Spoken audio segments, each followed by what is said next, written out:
Some of the innovations that we still depend on today first appeared centuries ago, and some things that seem really ancient still existed pretty recently. Here are some weird historical events that shared the same time period despite feeling like they should have happened in different centuries. Jack the Ripper was the first serial killer to morbidly fascinate entire generations, leading countless people on a wild goose chase through 19th century London to try to discover his identity. Even in spite of his taunting letters to Scotland Yard, he was never apprehended. More than a century later, it's tempting to think that modern forensics could have led to the Ripper's capture. We imagine early Scotland Yard being run by dudes in funny hats with giant magnifying glasses, which makes it rather shocking to hear that not only did they have some reasonably sophisticated investigative techniques at their disposal, but that the Ripper investigation was still ongoing when Fusajiro Yamauchi founded the Nintendo company in Japan. To be fair, Nintendo wasn't exactly ready to launch Super Mario Bros. That year, and its first product line was playing cards. Super Mario Bros. Came much later in 1985. Public executions ended a long time ago because today's humans are nothing like those crazed, bloodthirsty creatures who mob the gallows hungry for the sight of death and blood. That sort of entertainment ended at least a few centuries ago, didn't it? Shockingly, America's last public execution happened in 1936, and to put that in perspective, that's the same year that the Hoover Dam was completed. While the Hoover Dam is still widely considered to be one of the greatest engineering marvels in human history, the practice of public executions seems at complete odds with how advanced we were. So who was he? The last person unfortunate enough to be hanged in public was Rainy Bethia. His execution attracted hundreds of reporters and a crowd of thousands. Public execution was banned only after that. Even outside of the UK, Oxford is a household name. It's both a dictionary and a shoe, and before that, it was one of the world's most prestigious universities. It's also incredibly old, and we're not just talking Middle Ages old.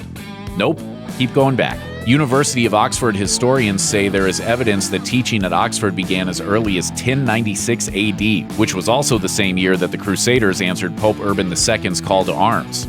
That was the beginning stage in the first of 9 violent attempts to reclaim the Holy Land for Christianity, wars that would shape a few centuries of history. The Oregon Trail is a daring chapter in American history, that time when pioneers traveled across the untamed West in covered wagons, forging roads instead of following them. Computer-literate school children first set off down the Oregon Trail in 1974, but the real Oregon Trail pioneers left home in 1843, beginning a seemingly endless trek across prairies that would kill 1 in 17 people who attempted it. Incidentally, 1843 was also the year the fax machine was patented, when inventor Alexander Bain figured out how to send an image by synchronizing 2 pendulums through a clock.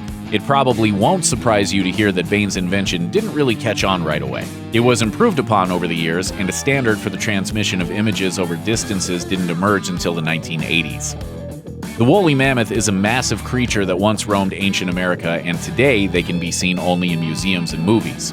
Mammoths are prehistory, and the pyramids are ancient history, so those two things couldn't have happened at the same time. Could they? They did, barely.